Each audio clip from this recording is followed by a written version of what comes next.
Hello, everyone. This is the Dr. Inia Desanya show. You're all welcome. Thank you for being here. And of course, this is a platform where I share resources, information, just to ensure or to try my best to provide educative information that will help SMEs thrive, that small and medium-sized enterprises. So you're all welcome. Kudos to everyone that has watched, listened, commented. I know, again, I have to say that a lot of people are watching, but maybe I'll appreciate it if you could also subscribe. But I appreciate the feedback and thank you for being here today. All right, so today I have another interesting topic.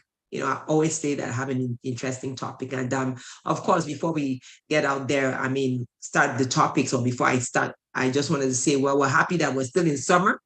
A couple of weeks to go before summer ends.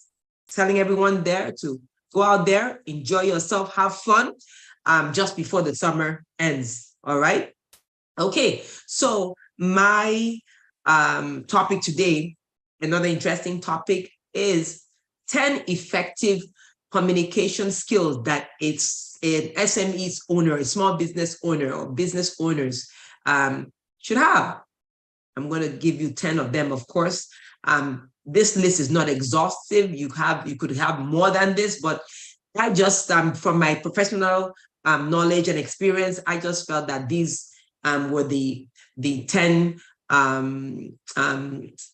skills that would really help, and I hope you know that if there's no proper communication, your business cannot thrive, right? Communication with clients, with your employees, your business cannot do well if you don't have proper communication, right? So some people say that, oh, my business is not doing well.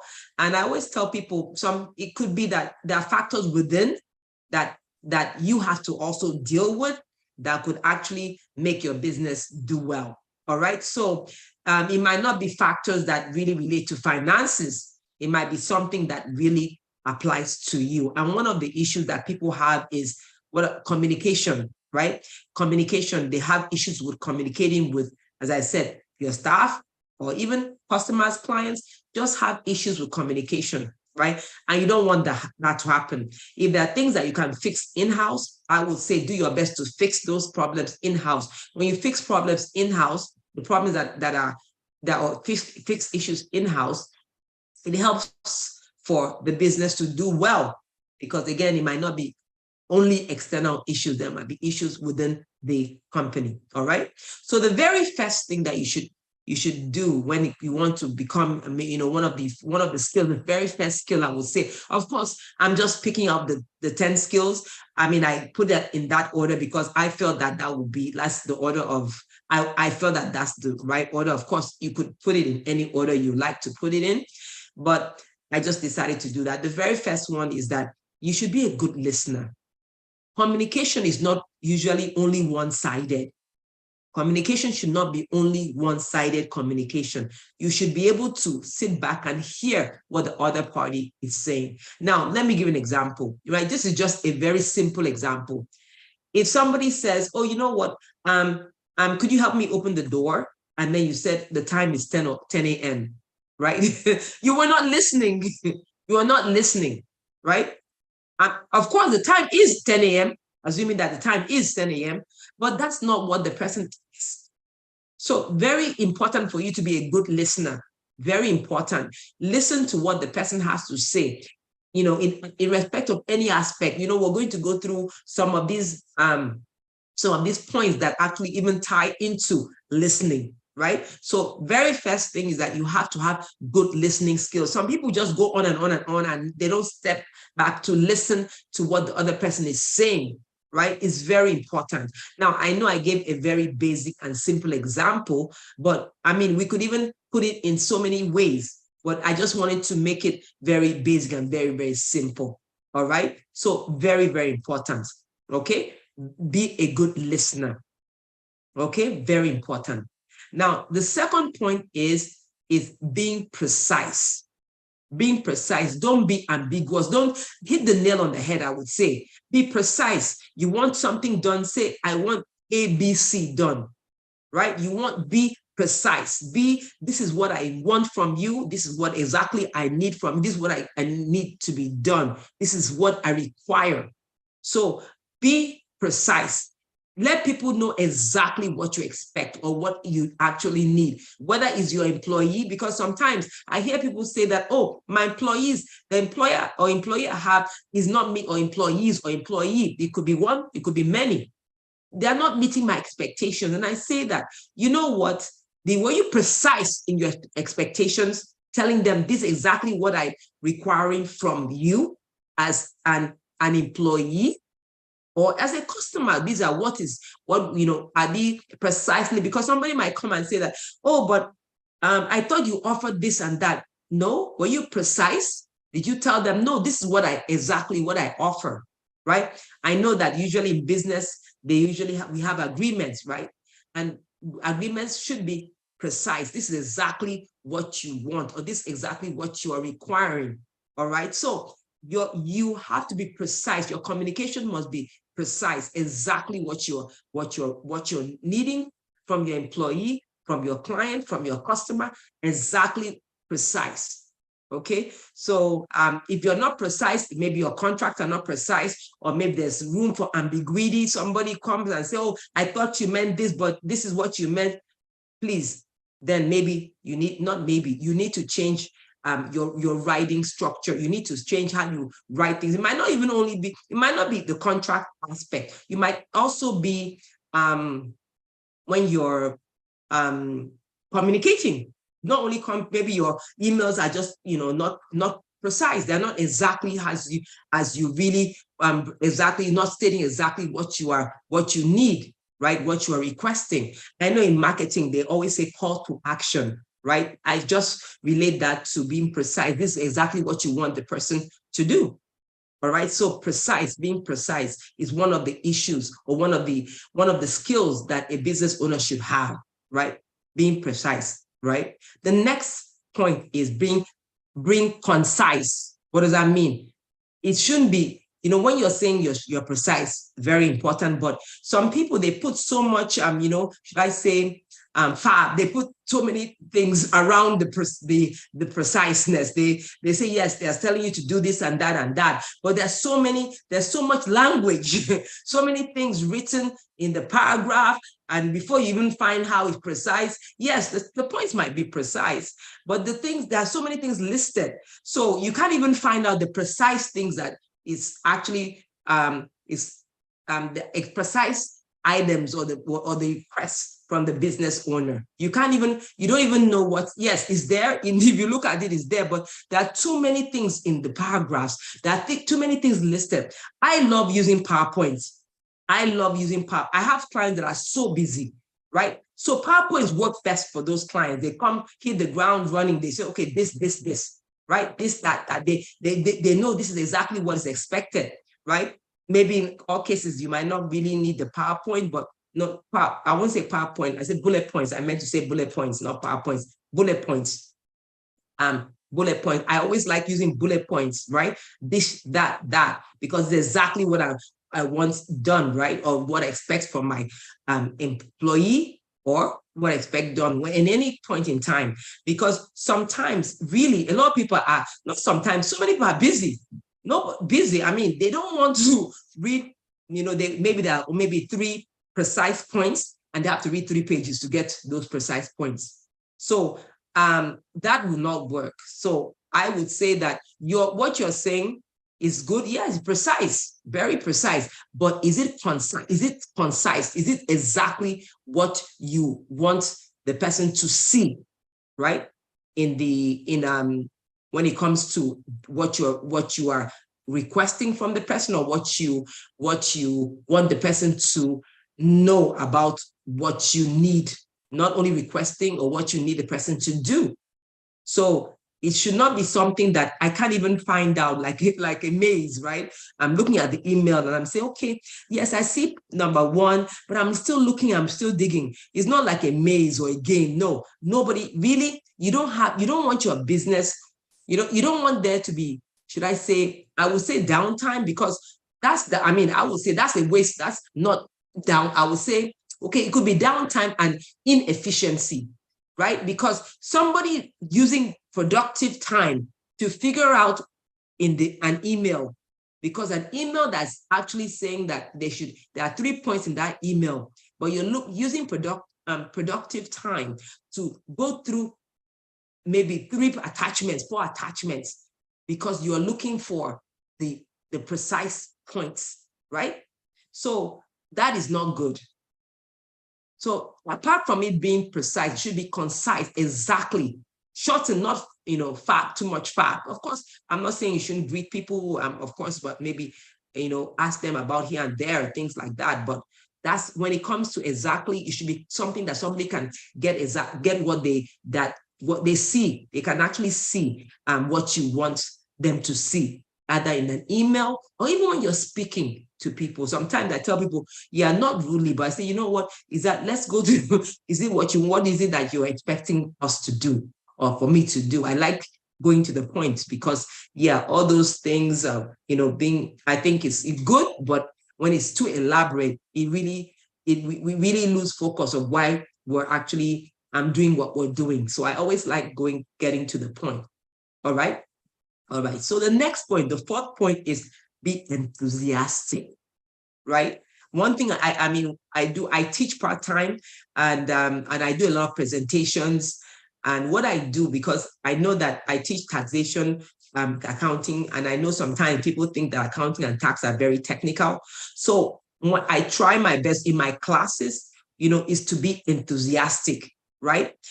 So let's go back to your product. Assuming you're selling a product, and you're communicating about this product, and you're not enthusiastic about your product. I mean, I'm looking at you as a buyer, and I'll say, if you are not enthusiastic about the product, why should I feel comfortable about the product? Why do I want to buy the product? So you have to be, in communicating, right? You have to be enthusiastic, right? Whatever you're doing, you have to be enthusiastic. You're very engaged in what you're doing. So how do you show engagement? Is in your communication. You know when somebody's not enthusiastic in what the person is doing. You would know. I mean, you know that. It's not. You don't have to. It's not. You don't have to be. Very. It's not a highly educated skill. Don't have to get to that skill level that you have to study how somebody gets enthusiastic or not. So flip it over, right? And let's say you are the one that is selling a product. Let's say remember I was talking about, I'm the person now flipping first time. I'm the client or customer looking at you, and you're telling me, oh, you know what, this product is good, buy this, I mean, you're not enthusiastic. I mean, if you see some salespeople, when they want to sell something, they might sometimes, that's their work, is to sell the product. They might not buy the product, but they're selling the product. But because of how they're enthusiastic about the sale, they draw people to buy. Now, if you're a business owner, you have to be enthusiastic about everything you do in your business. You have to show that, okay, you're excited about this product, you're excited about this service, right? You have to show, you have to show in such a way that it will appeal to others, right? So you have to be enthusiastic, all right? Very important. You have to be enthusiastic, okay? The next point is where people even sometimes they fail this, sometimes even in communication, is checking. I know it's basic, but I know some people don't check their spelling or how they write. Because when you write, now communication also, of course, we're talking about email, we're talking about discussing, right? We have to make sure when we're writing anything, make sure not only that you're communicating, you're not only communicating, you're also communicating correctly. Your spelling should be correct, accurate. Now, I know that sometimes we have spelling softwares that help us out, but sometimes when you're writing technical things, softwares are usually, I usually English, but they relate it to either English or language, maybe Spanish, whatever language you're using. But sometimes when you're using technical, you're using technical terms, the software does not really understand that. So you must make sure that the software understands, or you go back and check the software. The software is checking you, but you go back and check it so that, because usually some softwares will tell you that, do you want to accept this change or you don't want to accept this change, right? So make sure that, it's good for you to use a good software that helps you in checking your spelling, your language. And when I say your language, is how you construct or your sentences, right? I mean, not everybody is an English major, right? So most times for business communication, you have to know how to your skills. I mean, any communication, you have to know how the spelling works. All right. If your spelling must be correct. And now I know sometimes here and there people make mistakes, but you should do your best to avoid making such mistakes in your communication, right? If you send something to a client, an email to a client, and the client send an email to a client and the client sees a lot of spelling errors, I mean, most people will not take you seriously. Yes, sometimes things happen, but usually, you don't want to do that. And you don't want to send emails to your staff when the spelling is incorrect, right? You don't want to send emails. So it's good to take a few minutes to just step back and reread your email, right? Use a software that is good with with language. And if it has to do with technical language, sit back and reread the email and say, okay, did the software really pick up the right language for my email, for this communication, right? That I'm sending to my employees, I'm sending to my customers or clients, right? When it comes, for employees, I always tell people that for employees, I'm not saying that you should take your employees for granted, but I prefer, even if there's a mistake within language, maybe with the spelling, with my employees, okay, we're the same, we're in-house, right? It's not still good to make mistakes, but usually, it's so bad when an email is sent to a customer or client and the language is, maybe there's a mistake here and there. I don't like that. Even if my employee does that, I'm not happy with that. So we try our best to avoid that. So double check and check and check and check. Okay, so make sure in communication, make sure that it is correct. Your language is correct. The way your spelling is correct. All right. Okay, very good. Now the next point is be polite. I know that sometimes I see this often, even in my professional life. People just send emails like that, not even saying hi or just forward emails. I do my best not, even if you send me an email like that, I do my best to respond politely. And even with your employees, even though you're the boss, even though you're the small business owner, it's so important for you to respond politely to your employees. People or employees, good staff are very hard to get. And being polite goes a long way, right? And even if the person, let's move to our staff now.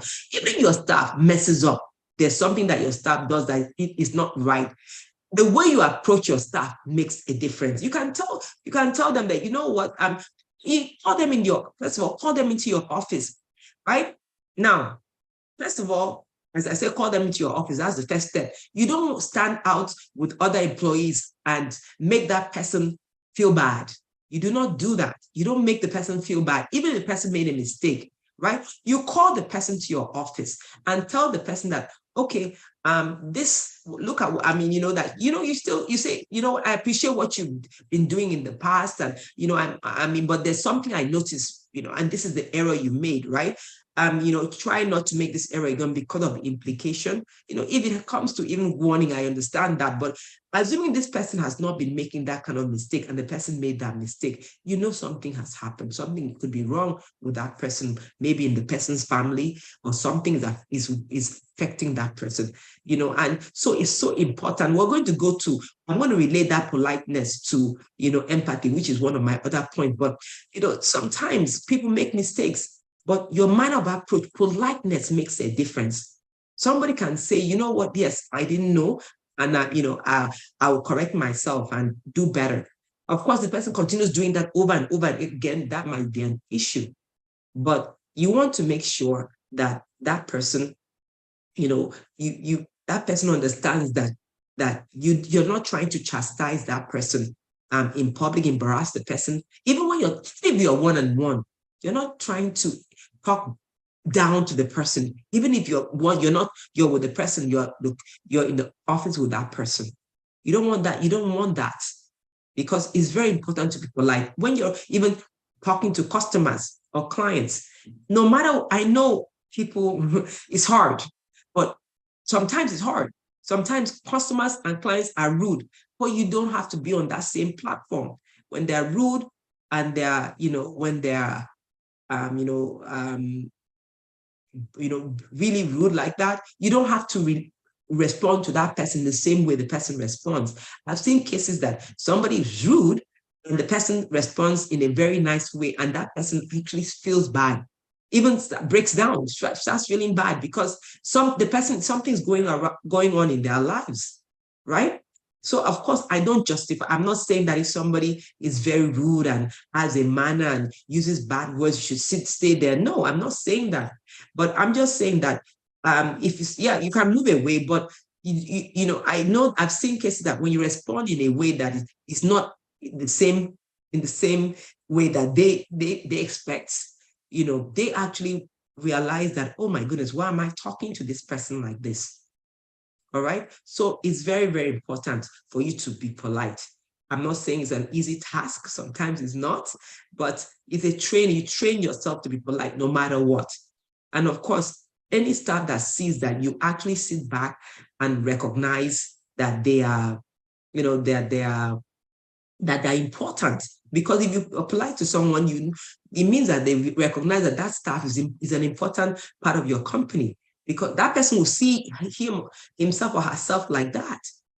All right. So it's very important. That goes to my next point, which is empathy, right? Remember, I said polite. Then the next point, right, which is the 8th point or the 7th point, is having empathy. Now, there are some times that, as I mentioned, being polite. Sometimes people are going through stuff. People are going through things. Now, I'm not saying that you should just step back and have empathy and just let your business go down. No, sometimes business owners take that for granted and always talk about deadlines. Deadlines are important, but it's so important for you to also sit back and say, okay, these deadlines are important. But what about if somebody has always been meeting deadlines, but there's something that is wrong? Something happened to that person. Something happened to that person that is not, the person didn't meet that deadline. The very first thing you should ask politely is that, is everything okay? Is everything okay? Right? And then you might hear that, oh yes, my mom is sick, my dad is sick, something is happening. Or that, something happened, something like that. You have to be empathetic. You have to be, always think of, we're not hoping that we'd be in those people's shoes, but you have to think of how would that person feel. And honestly, when you show empathy, we are talking about, I mentioned, I have actually a show on staff retention. The way you treat people will make them actually stay with you, will actually say, you know what, this person is different. It's not all about the bottom line. I'm going to stay with this person. You see people that even when, I've seen cases that even when they say, you know what, I'm going to follow staff. I'm not going, I don't have more, is it follow? Yes, the one that they said, go home for some time and come back later. If you find a job, no problem, but some staff really stay with them and say, you know what, I'm not going to look for another job. I will just manage. Hopefully it's within 2-3 months, everything will be fine. And they come back. and they come back. Maybe they get something on the side, but they come back, right? Empathy, right? Being empathetic, very, having that empathy makes a difference. Remember, these are skills, communication skills that a business owner, a small business owner should have, right? Very important. Okay.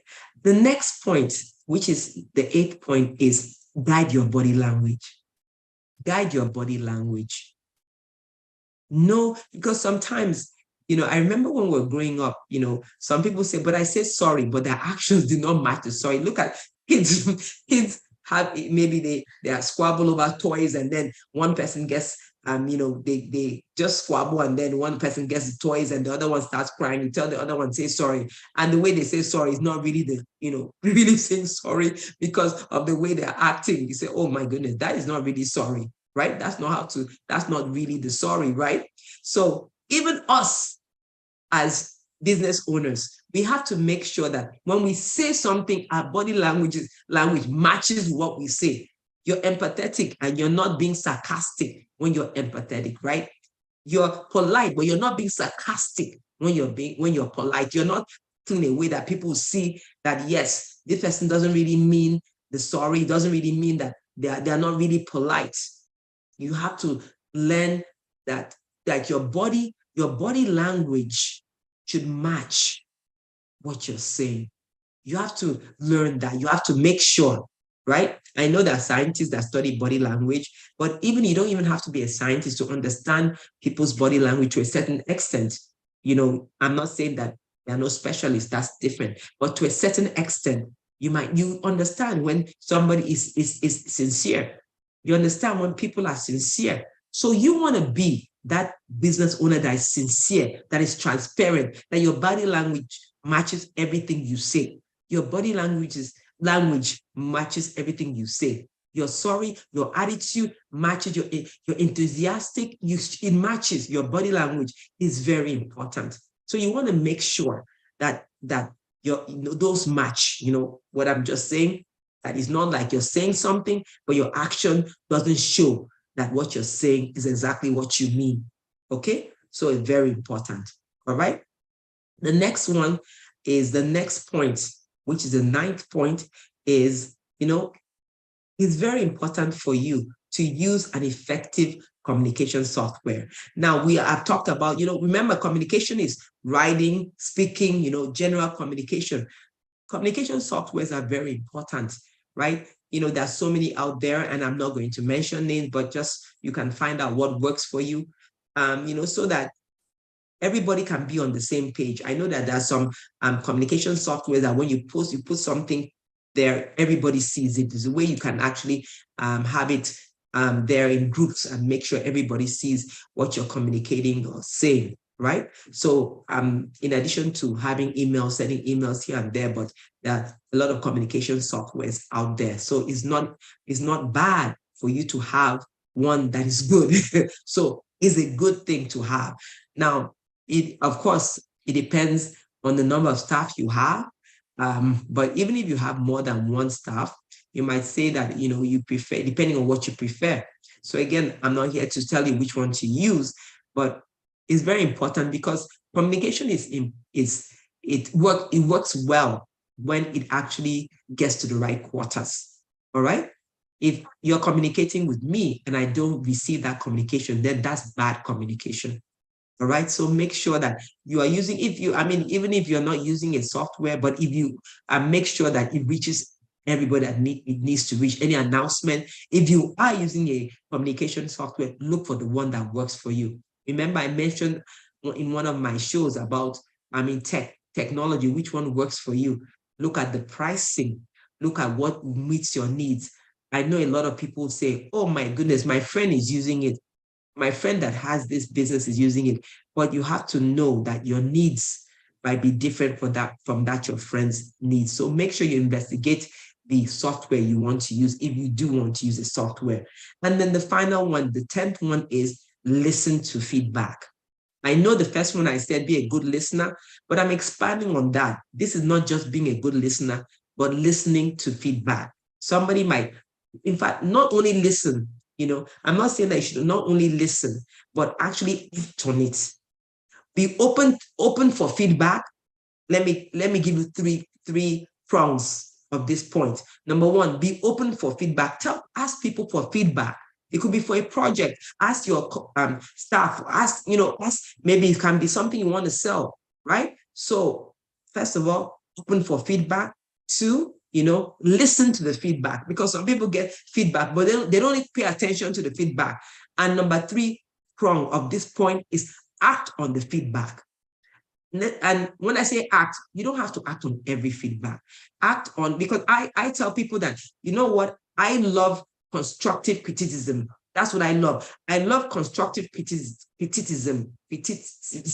All right. I hope I pronounced that well. But because if you tell me that, oh, you know what, this could be better, yes, that's fine. But if you just go on and on without having a point and without having specific pointers, remember, you're communicating with me. In this case, your feedback has to be precise too. I have to say, okay, yes, this is what you need to change. This is what you need to look into. You can't just write things just like that and you think I would act. I'm not going to act. So, and I also want to tell people here that anybody listening, some feedbacks are not even, you should not feel bad, because some people's feedback might not encourage you. They might be discouraging, but that doesn't mean you should feel bad.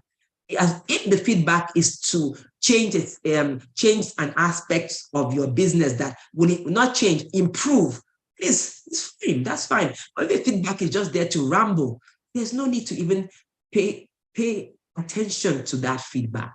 All right. So of course, act accordingly. All right. So hopefully, we'll sit, all of us, we'll all sit back and make sure that every single one of us, right, we'll all sit back and make sure that every single one of us, right, will definitely, as business owners, look at these points. Of course, these pointers, these skills are not exhaustive, right? There are so many out there, but I just felt that these are one of the, these are the 10 I feel that, or I felt that they actually would make a difference in your business thriving, right? These are what I feel, of course. As I said, many out there. Okay. All right. Now let's go to our questions today. Okay. The first question: I often have disgruntled customers who can be so rude. How do I deal with such a customer? Well, I think I touched on that a little bit here, but if somebody is so rude, if a customer is so rude, a client is so rude, you do not have to, first of all, let me start. First of all, try to diffuse the situation. Try to, somebody's not happy with anything, what happened? Oh, what happened? Can I help you? Is there anything I can do to rectify? Maybe you're even having a meeting with that person. The person gets so angry that you actually politely, did I say something that you don't understand? Do I explain myself? Oh, I didn't mean to offend you. There's something that I said that's offensive. Oh no, I didn't mean it that way. I'm just trying to correct. I'm trying to explain this to you. I can say it in a different way, but I didn't mean to offend you. Try your best to diffuse the situation. Now, if this person goes on and on and on, oh my goodness, please remove yourself from that environment. Remove yourself from that environment is so important, all right? Because yes, usually when you explain to a client and say, oh no, I didn't mean it that way. I'm sorry if you took it that way. This is what I meant. You really explain it. Usually the person says, oh, and then you can say, maybe because of this, I can offer you maybe a discount here. They're just making sure the person is okay. Because remember, when it comes to reviews, right? Reviews, that's the way that a lot of people get customers and clients. But again, if this person persists in being rude and in acting in a way that is not even good, after all that, you can step away from that person. You don't have to be in that environment. It's not healthy, right? It's not healthy to be in that kind of environment. So step away from that environment. If you had a meeting, you can just leave the place and the person will find him or herself out, and take him or herself out of that meeting. So just be very careful if that's the case. But usually, as I said, usually when you actually talk nicely to the customer, you actually to your client, and try to diffuse the situation. Usually, it works out well. Okay. Okay, the next question is that I see that my employees have a lot of downtime. They are not productive. This is cutting into my bottom line. What do I do? Okay, so you have so that means that you have employees that just sit down and do nothing. Is that what you're saying? I mean, that's what I feel. That's what I'm hearing here. Then there's something wrong, right? There's something wrong because an employee should be effective, right? Efficient, effective. Now, I would say it means that you have more staff than the work needs. You have more staff. So I know that this might not be a good statement to say or something to say, but you might tell them, you know what, but I mean, the output of this work or the work we have now, we don't need a lot of employees. So I have to let some of you go, and and just let them know that really right now you can't afford to have them, right? And explain. I love transparency. You can call them and explain to them and say, this is what's going on. At this time, we can't afford to keep you on. And that's very true. If an employee is not working and you're actually paying them, the employee is not working and you're actually paying them, then that's an issue. All right. So you just tell them, be transparent that right now you can see that there's a lot of downtime. So the work has actually reduced. So right now we don't have enough work to give everybody. So, we have to let you go, and be transparent. Of course, be transparent and just let them know. But also it's very important for you to, I know that a lot of people, when it comes to maybe they have some proprietary stuff, like maybe your computers and everything like that, you have to make sure that it's already safe before you tell them these things, because, some employees and not all, some people can, destroy a computer or something like that. So usually what large companies do, they take them into a meeting room or take them for lunch or something and just let them know that this is the situation, so that from there, they can get their stuff or something like that. There's a way they go about it for security. When I say security reasons, so that maybe if they have some kind of technology, right? You don't want that to be destroyed. All right. Okay. So that's really it. So if there's a lot of downtime for your employees, you need to tell them, so that you can't have employees that are not doing anything. It's not, it's not, I'm not saying you're saying a lot of downtime. It means that they're not doing a lot. So you need to make sure that you have employees that match the work you have on ground. Okay. I hope that makes sense, because you don't want to lose money, right? That's losing money. If they're productive, then that's different. But if they're not, you're not paying people to watch their phones or talk to people. That's not what you're paying people to do. All right. Okay. So my next question here is, my business is just starting. Do I really need a budget? Okay. So this question is talking about, this is a startup business, and I'm asking if they really need a budget. Well, usually I know budgets. I know a lot of people they have actual figures so that they can budget. Well, I would say it's still good to have a budget, an estimate, and say, okay, this is what I'm going to spend, right? This is what I'm going to spend for maybe electricity, for your travel. It's good to have an estimate. The good thing about having a budget is that it actually will give you a range. Usually a range that's okay, this is how much I'm expecting to spend on maybe advertising. This is how much I'm expecting to spend on electricity, on gas. It's so important for you to have a budget. So yes, it's good to have a budget. Now that budget will continue to change over time, because remember, you're just a startup right now, so you don't really have actual figures. But as you get actual figures, you see that, usually it will continue, it will start changing, right? Because this is just, again, an estimate. A budget is saying, okay, how much are you going to spend on different categories? It guides you. So yes, there's nothing wrong with starting with a budget at this time. And I just want to commend you. Anyone that is having a startup business right now, good job, great. It's very good to have a side hustle. I've said that several times, and I will say that again. Anyone that's starting a business, any side hustle, kudos, right? So yes, it might not be easy at the beginning, but definitely you'll be fine. All right. Awesome. Right.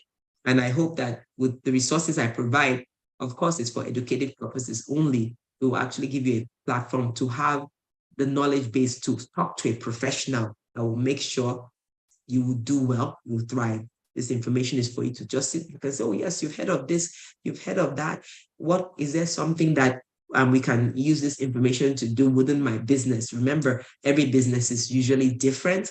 Usually different, right? There might be something peculiar. It might be similar, but not exactly the same. All right. Okay. Let's go to the next question. Okay. Cash flow is becoming a great issue for my business as the interest rates continue to rise. What can I do? Well, I know that cash flow is one of the major issues with small and medium-sized enterprises. It's a very big issue. Cash flow is a very big issue. So now you're asking, what do you do? Now, I know that interest rates have gone up. I know that that's what we're struggling with in the economy. But one thing that SMEs have is the benefit of going out there to look for loans that are specific to SMEs. All right, specific to SMEs that are out there right now. I know that in several countries around the world that these loans exist because of small businesses actually, carry most times, not all the time, it carry the economy, right? So usually there's some specific loans out there, right? Now, there's also loan guarantee programs that are not, other small business programs, but look into the loan guarantee programs too, right? And I will talk about that. Hopefully I'll remember to talk about that a little bit more next time. But I just want to make sure that you understand that, yes, I know that interest rates have increased. Yes, we're seeing that. And I know that so many SMEs, small, medium, and medium-sized enterprises are struggling with inflation, but please, with inflation, I actually have a show on inflation. So go through my list of shows and really look at how to beat inflation as a small business owner, right? I gave some tips, some pointers, right? That you could also use for, of course, educative purposes, but it could form a foundation or basis for you to say, okay, you know what, this is what I know. I can build on that. I can talk to a professional on that. So it's so important for you to look at what's available in your country, in your state, and see what is available for small businesses. Go, talk to a professional, because usually professionals in your country, in your state, have access. They have access to that information, right? And I also mentioned that it's important for you as a business owner to actually go to different, meetings that are specific to your industry, right? There are so many meetings that usually the organizations know what's available for the small business, all right? They know what's available for the SMEs, all right? So it's very important. So yes, I know cash flow might be tough. This is not unique to any company, one company. Small businesses go through that, and even large companies, right? So I just feel that we have to do more as small business owners to actually look out for resources, look out for information that will help us to thrive. All right. So I hope that I've answered these questions. Of course, if you have any question, please don't hesitate to send it to me by email, or You can appear on this show. If you want to appear, just and ask me your question, go to the website, driniadesnia.com. The doctor is driniadesnia.com.